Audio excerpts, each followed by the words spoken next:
একজানা রহমত যদি কোনো দরিদ্র মানুষের উপরে পড়ে, মুহূর্তের মধ্যে আল্লাহ তারে ধনী বানাইয়া দিতে পারে। একজানা রহমত যদি কোনো নিঃসন্তান মেয়েগুলোর উপরে আসে, আল্লাহ তারে অগণিত সন্তান দিতে পারে কি ভাই পারেনি? এজন্য বলছি আমার ভাইরা, লাআল্লাকুম তুরহামুন, নিশ্চয়ই নিশ্চয়ই আল্লাহর তরফ থেকে রহমত বর্ষণ হইতেছে। আল্লাহর নবী বলছেন গাশিয়াতুম মিনার রহমাত, একজানা রহমত যদি কোনো গুনাহগার মানুষের উপরে পড়ে, মুহূর্তের মধ্যে আল্লাহ জীবনের গুনাহ মাফ করে দিতে পারে কি ভাই পারেনি? জোরে বলেন পারেনি? হযরতে মূসা আলাইহিস সালাম নবী ছিলেন মিশরের কোন দেশের? এই মিশরে 1 বছর বৃষ্টি নামে না। ভাই খেয়াল করেন, কোন এলাকায় যদি 1 বছর বৃষ্টি না নামে, তাফসীরের ঘটনা, 1 বছর যদি কোন এলাকায় বৃষ্টি না নামে, ওই দেশের কৃষকের মনের অবস্থা কি হয়, কি দাঁড়ায়? এলাকার লোকজন আইসা বললেন, নবী আপনি আমাদের জন্য দোয়া করেন, বৃষ্টি নামাজের জন্য, বৃষ্টির জন্য দোয়া করেন। নামাজের নাম কি? ইস্তেসকা। আপনি ইস্তেসকার নামাজ পড়ে দোয়া করেন, দেখেন আল্লাহ আমাদেরকে রহমতের বৃষ্টি দান করেন কিনা। বৃষ্টি রহমতেরও আছে, গজবেরও আছে কি ভাই, কথা ঠিক না? বৃষ্টি রহমতেরও আছে, গজবেরও আছে।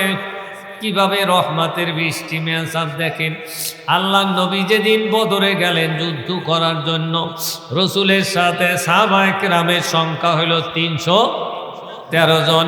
313 জন অপরিপক্ষ যোদ্ধা নিয়া, তার ভিতরে 2 জন ছিলেন নাবালক সন্তান। আপনার বদরের মাঠে গেলেন, ওদিকে আবু জাহেলের নেতৃত্বে 1000 সৈন্য। মুসলমানরা কতজন? মুসলমানরা হলেন 313 আর কাফেরারা হলেন 1000, ডাবলেরও ডাবল মেয়াসাব। এবার আল্লাহর নবী গেলেন পরে, কাফেরেরা আসছে বদরের মাঠে। আল্লাহর হাবিব যেখানে খিমা ফেলাইলেন, ওই জায়গাটা হইল বালুময়ের জায়গা। যেই খিমাটা ছিলেন, খিমাটার নাম হলো আরিশ। এখন একটা মসজিদ আছে, বদর যদি জিয়ারতে যান দেখবেন ওই জায়গায় একটা মসজিদ আছে, মসজিদে আরিশ। আল্লাহ যখন আমারে হজের সফরে বদরে নিলেন, আমি ওইখানে দাঁড়াইলাম সেই বালির ভিতরে। এবার আল্লাহর নবী যখন ওইখানে খিমা ফেলাইলেন, আমিরুল মুমিনিন হযরত ওমর যায়া বললেন, ইয়া রাসূলুল্লাহ এই বালির ভিতরে পাও রাখা যায় না? পাও রাখা যায়নি, বালির ভিতরে পাও রাখা যায় না। এক কদম আগাইলে আরেক কদম পিছনের দিকে যেতে হয়। ইয়া রাসূলুল্লাহ আমরা যদি এখানে দাঁড়াইতে না পারি, তীর ধনুক বর্ষা কাফেরদের দিকে কিভাবে আমরা চালাবো? আল্লাহ নবী খিমার ভিতরে বৈশা সারা রাত্রি আল্লাহর কাছে দোয়া করতে লাগলেন। শেরে খোদা আলী বলেন, যখনই আমি ওই খিমার দরজার সামনে গেছি, আল্লাহ নবী বলছেন, ইয়া হাইয়ু ইয়া কাইয়ুম, জোরে কন সুবহানাল্লাহ। রাসূল বলেন, ইয়া হাইয়ু ইয়া কাইয়ুম বলিয়া যদি তোমরা দোয়া করো, আল্লাহ ওই দোয়াটা ফেরত দেন না। এবার খেয়াল করেন আমার ভাইরা, পর্দার অন্তরালে মা বোনেরা, ওই বদরে সকালবেলা যুদ্ধ লাগবে, ওই রাত্রিতে বদরের মাঠে মুষলধারে বৃষ্টি নামছে। গফতে মূসা বা খোদাদার কোহে তুর, গফতে মুহাম্মদ বা খোদাদার আরশে নূর। হযরতে মূসা আলাইহিস সালাম আল্লাহর সাথে কথা বলছেন তুর পাহাড়ে, আর আপনার নবী আমার নবী জনাবে মুহাম্মদুর রাসূলুল্লাহ আল্লাহর সাথে কথা বলছেন আল্লাহর আরশে। এবার মূসা আলাইহিস সালাম ডাকতে বললেন, আল্লাহ আমি আপনার নবী 2 দিন নামাজ পড়লাম, রহমতের বৃষ্টি জমিনে পড়ে না, ব্যাপারটা কি? আমি তো আমার কওমের কাছে, জাতির কাছে কোনো জবাব দিতে পারি না। আল্লাহ বলে দিলেন, মূসা তুমি প্রথম যেই দিন দোয়া করেছো, ওই দিনে আমি তোমার জন্য রহমতের বৃষ্টি মঞ্জুর করে দিয়েছি। কাল্লা জমিনে পড়ে না কেন? কয় যাদের নিয়ে কথাটা মনে রাখেন, মা ও বোনেরা, বাবাজিরা যারা শুনতেছেন, আল্লাহ বলে দিলেন, মূসা যাদের নিয়ে তুমি দোয়া করতেছো, ইস্তেসকার নামাজ পড়তেছো, তাদের ভিতরে এক বান্দা আছে 40 বছর যাবত আমার নাফরমানি করে, জোরে কন নাউযুবিল্লাহ। হযরতে উলামায়ে কেরাম, এলাকার থেকে আগত ধর্মপ্রাণ মুসলমান মুরব্বানে জাম যুবক বাবারা, পর্দার অন্তরালে অপেক্ষমান আমার মা ও ভগ্নীগণ, আল্লাহ রাব্বুল আলামিন আমাকে এবং আপনাদিগকে একটি দিনই মাহফিলে তথা বেহেশতের বাগানে কনকনে শীতের ভিতরে আসার এবং বসার তৌফিক দান করলেন। কি পড়বেন ভাই? পড়েন তো একটু জোরে, আলহামদুলিল্লাহ আলহামদুলিল্লাহ। ভাই আমি অনুরোধ করবো যে রাস্তায় যারা আছেন, চার দোকানে যারা আছেন, কারণ অনুরোধ করার একটা আপনার জায়গা শক্তিও আমার আছে। এই দেশে যখন ওয়াজ হয়তো মরহুম মৌলানা নুরুল ইসলাম স্যার, আমি এই শিবচর থানায় আর কোনো বক্তা ছিল না। যুবক যারা আছেন তারা একটু জানেন, নেন, মুরব্বীরা তো চেনে নেই। বর্ষাকালে নৌকা চালাইতে নৌকার যে বাদাম, এই বাদাম টানাইয়া হেরিকেন জ্বালাইয়া, বাদাম টানাইয়া হেরিকেন জ্বালাইয়া ধানের খড় কিংবা ধানের কুটা বিছাইয়া ওয়াজ হইত। আসর থেকে শুরু হইতো, এশার নামাজের পর মোনাজাত হয়ে যেত, যার যার বাড়িতে হেরিকেন ধরাইয়া লোকজন চলে যেত। আর এখন তো কত সুন্দর ডেকোরেশন, চতুর্দিকে লাইটিং, কত সুন্দর বিছনা। বাইরা এই জন্য বলছি, আমি সেই আপনাদের প্রবীণ মানুষ আলমাস মৌলানার কণ্ঠটা যারা চেনেন, এবার হয়তো থানা মসজিদের মাহফিলে আমি আসছি, আগামী বছর মাহফিল থাকবে, আমি নাও থাকতে এই যে মসজিদে নামাজের পরে জনাব আমার শ্রদ্ধেয় শাহজাহান খান সাহেবের সাথে আলাপ করে আমি যখন এই নাম বলছি, আপনি না মারা গেছেন, একটু পরে কেন আপনি না তো ইসহাক মৌলানা, আমি বললাম যে চেয়ারম্যান সাহেব ইসহাক মৌলানা, নুর ইসলাম মৌলানা, এই দুজন মারা গেছেন। তো এই যে কোন সময় যে মারা যায় তার কোনো নিশ্চয়তা নাই, আপনিও কোন সময় যান বলা যায় না। এজন্য ভাই, আমার ভাইরা, পর্দার অন্তরালে মা বোনেরা, আমি আলমাস মৌলানার কণ্ঠটা যারা চেনেন, একটু নির্জনে বসেন। দুনিয়াতে শুধু খাওয়ার জন্য, পড়ার জন্য আল্লাহ পাঠান নাই। আল্লাহ পাঠাইছেন কি জন্য? ওমা খলাকতুল জিন্না ওয়াল ইনসা ইল্লা লিয়াবুদুন, লা ইলাহা ইল্লাল্লাহ, জোরে লা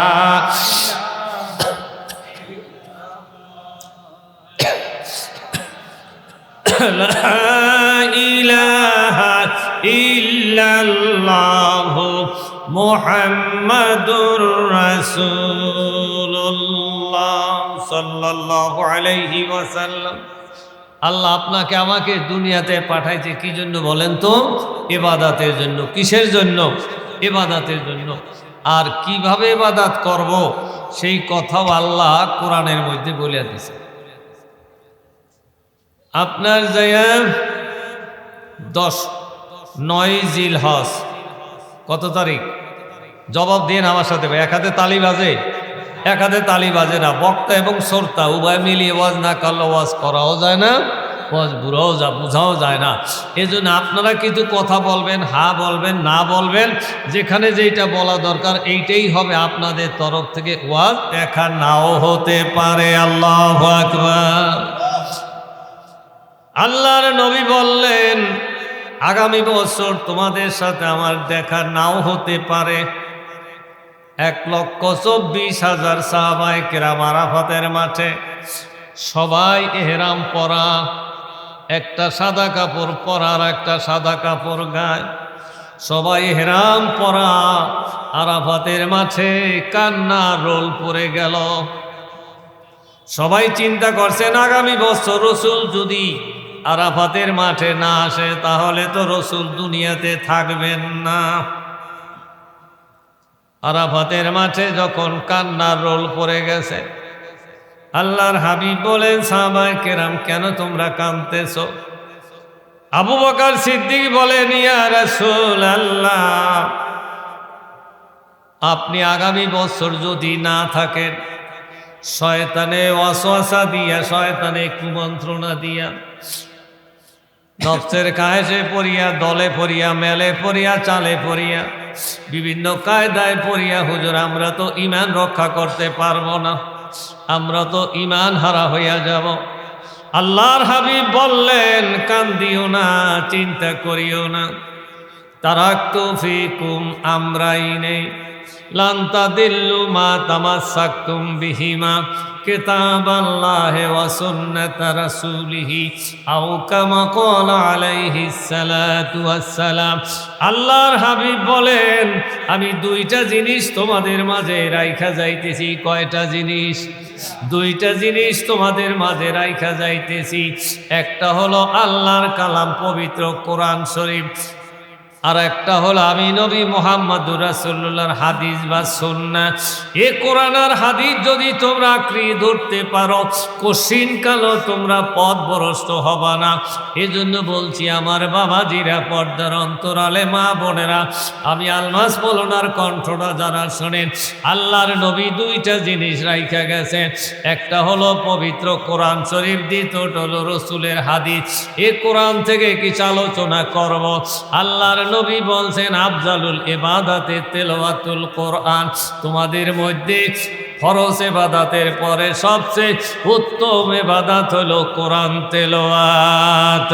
লা ইলাহা ইল্লাল্লাহ, জোরে লা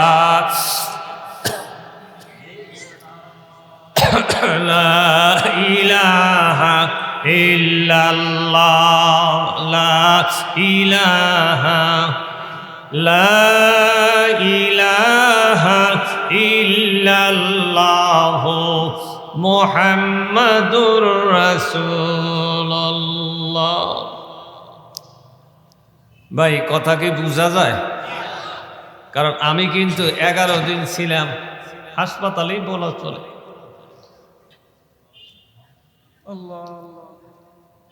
ওই যে কদমতলী এফডি সিনায় চিকিৎসা, মডেল টাউন হইল আমার ছেলের বাসা।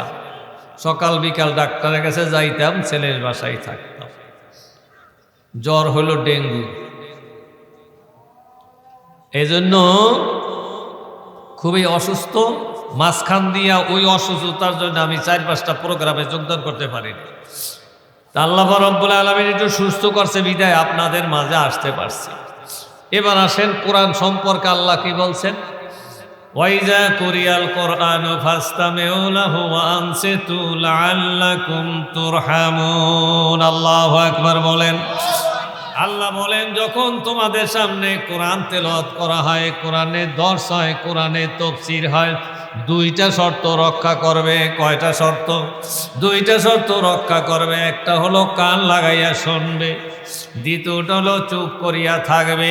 যদি কান লাগাইয়া শোনো, চুপ করিয়া থাকো, আল্লাহ বলেন লাআল্লাকুম তুরহামুন, নিশ্চয় নিশ্চয় তোমাদের প্রতি আল্লাহর তরফ থেকে রহমত বর্ষণ হবে। জোরে কন্যা সুবহানাল্লাহ। কি বর্ষণ হবে ভাই? রহমত। এক যারা রহমত যদি কোনো গুনাহগার মানুষের উপরে পড়ে, মুহূর্তের মধ্যে আল্লাহ জীবনের গুনাহ মাফ করে দিতে পারে। কি ভাই পারেনি?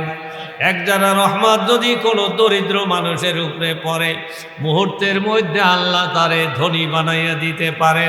এক যারা রহমত যদি কোনো নিঃসন্তান মেয়ের উপরে আসে, আল্লাহ তারে অগণিত সন্তান দিতে পারে। কি ভাই পারেনি? এজন্য বলছি আমার ভাইরা, লাআল্লাকুম তুরহামুন, নিশ্চয়ই নিশ্চয়ই আল্লাহর তরফ থেকে রহমত বর্ষণ হইতেছে। আল্লাহর নবী বলছেন, গাশিয়াতু মিনার রহমাত, এক যারা রহমত যদি কোনো গুনাহগার মানুষের উপরে পড়ে, মুহূর্তের মধ্যে আল্লাহ জীবনের গুনাহ মাফ করে দিতে পারে। কি ভাই পারেনি? জোরে বলেন পারেনি?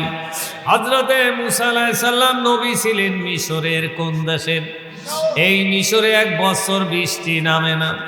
ভাই খেয়াল করেন, কোন এলাকায় যদি 1 বছর বৃষ্টি না নামে, তাফসীরের ঘটনা, 1 বছর যদি কোন এলাকায় বৃষ্টি না নামে, ওই দেশের কৃষকের মনের অবস্থা কি হয়, কি দাঁড়ায়।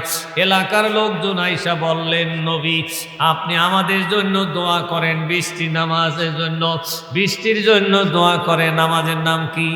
ইস্তেসকা, আপনি ইস্তেসকার নামাজ পড়ে দোয়া করেন, দেখেন আল্লাহ আমাদেরকে রহমতের বৃষ্টি দান করেন কিনা। বৃষ্টি রহমতেরও আছে, গজবেরও আছে, কি ভাই কথা ঠিক না? বৃষ্টি রহমতেরও আছে, গজবেরও আছে। কিভাবে রহমতের বৃষ্টি মেয়াসাব দেখেন, আল্লাহ নবী যেদিন বদরে গেলেন যুদ্ধ করার জন্য, রসুলের সাথে সাহাবায়ে কেরামের সংখ্যা হইল 313 জন। 313 জন অপরিপক্ষ যোদ্ধা নিয়া, তার ভিতরে 2 জন ছিলেন নাবালক সন্তান। আপনার বদরের মাঠে গেলেন, ওদিকে আবু জাহেলের নেতৃত্বে 1000 সৈন্য। মুসলমানরা কতজন? মুসলমানরা হলেন 313 আর কাফেরারা হলেন 1000, ডাবলেরও ডাবল মেয়াসাব। এবার আল্লাহর নবী গেলেন পরে, কাফেরেরা আসছে বদরের মাঠে। আল্লাহর হাবিব যেখানে খিমা ফেলাইলেন ওই জায়গাটা হইল বালুময়ের জায়গা। যেই খিমাটা ছিলেন, খিমাটার নাম হলো আরিশ। এখন একটা মসজিদ আছে, বদর যদি জিয়ারতে যান দেখবেন ওই জায়গায় একটা মসজিদ আছে, মসজিদে আরিশ। আল্লাহ যখন আমারে হজের সফরে বদরে নিলেন, আমি ওইখানে দাঁড়াইলাম সেই বালির ভিতরে। এবার আল্লাহর নবী যখন ওইখানে খিমা ফেলাইলেন, আমিরুল মোমিনিন হযরত ওমর যায়া বললেন, ইয়া রাসূলুল্লাহ, এই বালির ভিতরে পাও রাখা যায় না? পাও রাখা যায়নি, বালির ভিতরে পাও রাখা যায় না। এক কদম আগাইলে আরেক কদম পিছনের দিকে যেতে হয়। ইয়া রাসূলুল্লাহ, আমরা যদি এখানে দাঁড়াইতে না পারি, তীর ধনুক বর্ষা কাফেরদের দিকে কিভাবে আমরা চালাবো? আল্লাহ নবী খিমার ভিতরে বৈশা সারা রাত্রি আল্লাহর কাছে দোয়া করতে লাগলেন। শেরে খোদা আলী বলেন, যখনই আমি ওই খিমার দরজার সামনে গেছি, আল্লাহ নবী বলছেন, ইয়া হাইয়ু ইয়া কাইয়ুম, জোরে কন সুবহানাল্লাহ। রসুল বলেন, ইয়া হাইয়ু ইয়া কাইয়ুম বলিয়া যদি তোমরা দোয়া করো, আল্লাহ ওই দোয়াটা ফেরত দেন না। এবার খেয়াল করেন আমার ভাইরা, পর্দার অন্তরালে মা বোনেরা, ওই বদরে সকালবেলা যুদ্ধ লাগবে, ওই রাত্রিতে বদরের মাঠে মুষলধারে বৃষ্টি নামছে। কি নামছে ভাই? এখন উত্তর দিয়ে তো। বৃষ্টি যদি নামে তাই বেলে মাটি কি হয়? বালিগুলি কি হয়? বালিগুলি শক্ত হয় না, আর এঁটেল মালিগুলি কি পিছলা হয়ে যায়। আল্লাহ রহমতের বৃষ্টি দিলেন বদরে। 70 জন কাফের নিহত হলো, আবু জাহেল সহ। কতজন? 70 জন কাফের নিহত হলো, 70 জন কাফের বন্দী হলো। আর মুসলমানদের মাত্র 14 জন সাহাবায়ে কেরাম শাহাদাত বরণ করছে। ওই বদরের মাঠে দেখবেন এই যে জমিন থেকে থনি উঁচা, চতুর্দিকে বাউন্ডারি দেওয়া, আপনি দেখা যায় না। যদি দেখতে হয় তাহলে ওই বাউন্ডারির পাশে কোনো পাথর পুথর যদি থাকে, ওইখানে দাঁড়ায় আপনি কবর দেখতে পারবেন। বলতেছিলাম এই কথাটা যে মুসা আলাইহিস সালামকে তার কওমেরা যে বললেন, আপনি দোয়া করেন, দেখেন আল্লাহ আমাদেরকে রহমতের বৃষ্টি দান করেন কিনা। মাঠের ভিতর গেলেন দোয়া করার জন্য, 1 দিন 2 দিন দোয়া করছে, বৃষ্টি নামে না। এলাকার লোকজন মুসা আলাইহিস সালামকে ঘেরাও দিয়ে ধরে ফেলাইলেন, ডাকদা বললেন, নবী, আপনার দোয়া যদি আল্লাহ কবুল না করে তাহলে ফেরাউন কিন্তু আপনাকে মারতে পারে না, আমরা আপনারে কি করব? পাথর মাইরে শেষ করে দেব। আল্লাহ নবী মুসা ওইখানে দাঁড়াইয়ে মোবাইল শুরু করলেন আল্লাহর সাথে, জোরে কন্যা সুবহানাল্লাহ। গোফতে মুসা বা খোদা দার কো হে তু, গোফতে মুহাম্মদ বা খোদা দার আরশে নূর। হযরতে মুসা আলাইহিস সালাম আল্লাহর সাথে কথা বলছেন তুর পাহাড়ে, আর আপনার নবী, আমার নবী জনাবে মুহাম্মদুর রাসূলুল্লাহ আল্লাহর সাথে কথা বলছেন আল্লাহর আরশে। এবার মুসা আলাইহিস সালাম ডাকদা বললেন, আল্লাহ, আমি আপনার নবী 2 দিন নামাজ পড়লাম, রহমতের বৃষ্টি জমিনে পড়ে না, ব্যাপারটা কি? আমি তো আমার কওমের কাছে, জাতির কাছে কোনো জবাব দিতে পারি না। আল্লাহ বলে দিলেন, মুসা, তুমি প্রথম যেই দিন দোয়া করেছো ওই দিনে আমি তোমার জন্য রহমতের বৃষ্টি মঞ্জুর করে দিয়েছি। কাল্লা, জমিনে পড়ে না কেন? কয় যাদের নিয়ে কথাটা মনে রাখেন, মা ও বোনেরা, বাবাজিরা যারা শুনতেছেন, আল্লাহ বলে দিলেন মুসা, যাদের নিয়ে তুমি দোয়া করতেছো, ইস্তেসকার নামাজ পড়তেছো, তাদের ভিতরে এক বান্দা আছে 40 বছর যাবত আমার নাফরমানি করে। জোরে কয় নাউযুবিল্লাহ। কত বছর? 40 বছর। ওই নাফরমান যেই পর্যন্ত মাঠের ভিতরে থাকবে, ওই পর্যন্ত আকাশের থেকে রহমতের বৃষ্টি জমিনে পড়বে না। বৃষ্টি না নামার কারণটা তো মুসা আলাইহিস সালাম জানতে পারলেন। এবার ঘোষণা করে দিলেন, 40 বছরের নাফরমান কে আছো, তাড়াতাড়ি মাঠের থেকে উঠা যাও। তুমি যদি না ওঠো, আকাশের থেকে রহমতের বৃষ্টি জমিনে পড়বে না। ভাই, দুনিয়ার মানুষ যদি নাও জানে আপনি কি গুনাহ করছেন, আপনিই তো ভালো জানেন। কি ভাই, কথা ঠিক না? দুনিয়ার মানুষ জানে না আপনি গোপনে কি গুনাহ করছেন। ওই ব্যক্তি যখন মুসা আলাইহিস সালাম যখন ঘোষণা দিলেন 40 বছরের নাফরমান কে আছেন, উইছা যান, চতুর্দিকে যুবকেরা দাঁড়াইয়া গেছে, চতুর্দিকে যুবকেরা দাঁড়াইয়া গেছে পাথর হাতে নিয়া। হে নাফরমান, তুমি উঠো, তোমার জন্য 1 বছর জমিনে রহমতের বৃষ্টি পড়ে না। তুমি ওঠো, আমরা এই পাথর মাইরা তোমারে শেষ করিয়া দিব। ওই লোকটা চাইয়া দেখে চতুর্দিকে যেভাবে যুবকেরা পাথর নিয়ে দাঁড়াইছে, এখন যদি একটা করিয়া পাথর মারে, শিলা বৃষ্টির মতো আমার গায়ে পাথর পড়বে, আমি তো জীবিত থাকতে পারবো না। আমার চিন্তা করে, যদি আমাকে নাও মারে, আমার বংশের প্রতি 3 পুস্তান পর্যন্ত একটা বদনাম হইয়া থাকবে, খোটা হইয়া থাকবে। আমাকে বলবে না ফরমান, আমার ছেলেকে বলবে না ফরমানের ছেলে, আমার নাতিকে বলবে না ফরমানের নাতি। আমার ছেলের সাথে কারো মেয়ের বিবাহ হবে না, আমার মেয়ের সাথে কারো ছেলে বিবাহ দিবে না। আবার চিন্তা করে, আত্মীয়তার সম্পর্কে যদি উঠিয়া যায়, কেউ যদি আমাকে না মারে, 3 পুস্তান পর্যন্ত বদনাম হইয়া থাকবে, খোটা হইয়া থাকবে। এবার চিন্তা করে আল্লাহ, চিন্তা করে আল্লাহ, আপনি যে বলছেন তুবু ইলাল্লাহি তাওবাতান নাসুহা, খালেস তওবা। এই ব্যক্তি কি করছে? আল্লাহর কাছে খালেস তওবা কইরে ডাকতে বলছে, আল্লাহ গুনাহ করছি আমি, জানো তুমি ছাড়া তার কেউ জানে না। আল্লাহ তুমি আমারে, তোমার কাছে আমি কমপ্লিট সারেন্ডার করলাম, তুমি আমারে মাফ করে দাও, গুনাহ খাতা মাফ। এভাবে যখন কান্না শুরু করছে, চোখের থেকে পানি যখন গাল পর্যন্ত গড়াইছে, আকাশের থেকে রহমতের বৃষ্টি জমিনে পড়া ধরছে। জোরে কয়েন সুবহানাল্লাহ, সুবহানাল্লাহ। তো ভাই, এলাকার লোকজন টাইনা ধরছে মুসা আলাইহিস সালাম, লোকটা একজনও উঠলো না। তোমার খোদায় রহমতের বৃষ্টি দিল। আল্লাহ বললেন, উনি তো আমার সাথে কমপ্লিট সারেন্ডার করছে, আমি মাফ করে দিছি। তো ভাই, আমি আপনাদের সামনে আর বাড়াবো না, কথা বাড়াবো না। ইবাদত কয় প্রকার? 2 প্রকার। ইবাদত কয় প্রকার? মনে রাখেন, কয় প্রকার?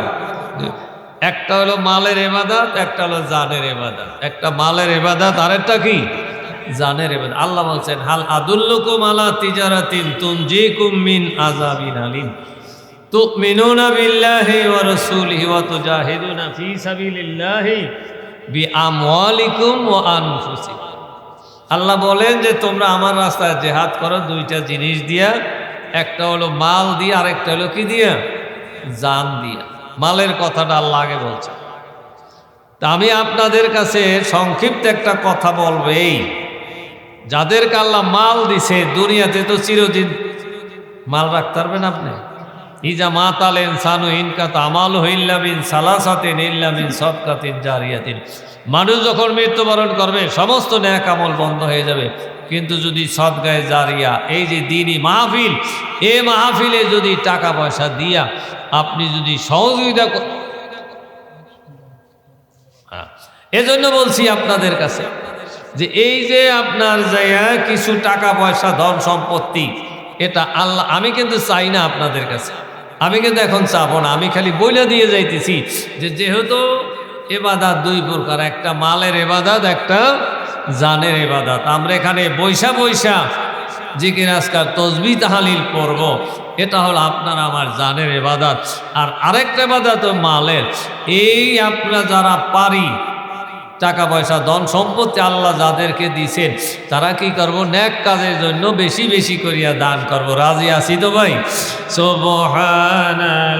কে আইব নিয়ে হ্যাঁ 8টা বাজে গেছে না? সুবহানাল্লাহ ওয়ালহামদুলিল্লাহ, সুবহানাল্লাহ ওয়ালহামদুলিল্লাহ,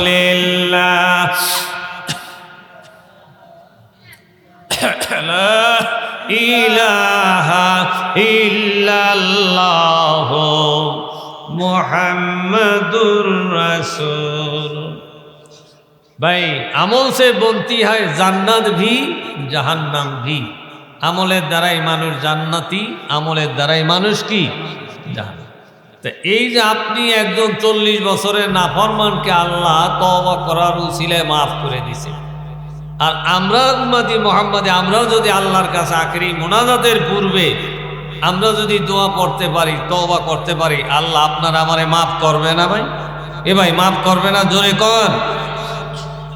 ইউনূস আলাইহিস সালাম মাছের পেটে গেলেন, অন্ধকার রাত্রি, পানির ভিতরে মাছের পেটে, উনি ওইখানে যেয়ে দোয়া করলেন কি, লা ইলাহা ইল্লা আনতা সুবহানাকা ইন্নী কুনতু মিনাজ জালিমিন। আল্লাহ ওনারে মাফ করলেন, আল্লাহ মাফ করলেন, নবীর মাধ্যমে জানাই দিলেন আমাদেরকে, লা ইলাহা ইল্লা আনতা সুবহানাকা ইন্নী কুনতু মিনাজ জালিমিন। ফাস্তাজাবনা লাহু ওয়া নাযায়নাহু মিনাল গাম্মি ওয়া কাযালিকা নুনজিল মুমিনিন। তোমরাও যদি এভাবে করতে পারো, আমিও মুমিনদের নুনজিল মুমিনিন, মুমিনদেরকে, শুধু ইউনূস আলাইহিস সালামকে আল্লাহ বলেন নাই, নুনজিল মুমিনিন, মুমিনদেরকেও কি করবেন আল্লাহ মাফ করে দিবেন। আল্লাহ রব্বুল আলামিন আমাদেরকে মুমিন হওয়ার তৌফিক দান করেন। জোরে বলেন আমিন। ভাই আমি মাহফিল কর্তৃপক্ষকে মোবারকবাদ জানাই। আমি বয়স্ক মানুষ, আমার কোন মাহফিলের সভাপতি নির্বাচন করছে, আমি সভাপতির যোগ্য না, তবুও যেহেতু নির্বাচন করছেন, আমি সকলের কাছে দোয়া চাই সভাপতি হইয়া, যে আল্লাহ যেন এই মাহফিলটাকে পূর্ণ কামিয়াবি দান করে। বলেন আমিন। এ মাহফিলে যা কিছু দরকার গায়বী মদদের দ্বারা আল্লাহ যেন সাহায্য করেন। যে সমস্ত উলামায়ে কেরাম আমাদের এই দাওয়াতে আসছেন, ওনাদের জবান দিয়া যেন সহি কিছু কথা বের হয়, যাতে করে আমাদের নাজাতের উসিলা হইয়া যায়। জোরে বলেন না আলহামদুলিল্লাহ। আমি মাহফিল কর্তৃপক্ষের সাথে আলাপ করে দেখব, যদি আমি আখেরি মোনাজাত পর্যন্ত থাকা আমার পক্ষে সম্ভব না হয়, তাহলে আখেরি মোনাজাত আমার জন্য দোয়া করেন। আর যদি থাকতে পারি, স্বাস্থ্যে কুলায়, তাহলে দোয়ায় শরীক হব আর কি। এজন্য যারা যেখানে আছেন ক্ষমা করেন ভুল ভ্রান্তি। আর সময় তো বেশি দিন নাই, খালি আফসোস। শাহজাহান খান সাহেবের সাথে কথা বলতেছি, উনি বলতেছে চাক মৌলানা মারা গেছে, নুরুল ইসলাম মৌলানা মারা গেছে। এই যে আমি কইলাম যে আমি আলমাস পড়ানো কয় যান আমি আসতেছি, উনি কোথায় বসছে আইসা। এজন্য আমিও কোন সময় চলে যাই, দেখেন আমিও কোন সময় চলে যাই। আছে মাশাআল্লাহ, শুকরিয়া, আমার অতি মহব্বতের লোক। দুইজন একাত্র ওয়াজ করতাম, পাশে বই বই কইতে আলমাস মোল্লারে দেন আগে, আলমাস মোল্লার দেন আগে, নয়মা হুজুরে নুরুল ইসলাম মোল্লা দিন পরে। আল্লাহ রব্বুল আলামিন দোয়া করি চেয়ারম্যান শাহজাহান সাহেবকে, খান সাহেবকে আল্লাহ দীর্ঘ হায়াতের তৈবা দান করি। এই যে বাড়ির মল্লিক সাহেব ছিলেন, কি মল্লিক, আব্দুর রশিদ মল্লিক চেয়ারম্যান, আমারে দেখলেই দূরের থেকে ডাক দিত। ওই সুবাদেই আজকের এই মাহফিলে আমারে সভাপতি, আমি কিন্তু সভাপতির যোগ্য না। ওই যে মল্লিক সাহেব দূরের থেকে শিবচর বাজারে দেখলেই ডাক দিত, মৌলানা এদিক আসো। মরহুম দলিলউদ্দিন ডাক্তারের ঘরে বসতাম, অনেক কথাবার্তা হইত। আল্লাহ রাব্বুল আলামিন যতটুকু বললাম ভুল বিরান্তে ক্ষমা করেন। আখেরি মোনাজাত আমার জন্য দোয়া করেন। ওয়া আখিরু দাওয়ানা আলহামদুলিল্লাহি রাব্বিল আলামিন। আসসালামু আলাইকুম ওয়া রাহমাতুল্লাহি ওয়া বারাকাতুহু।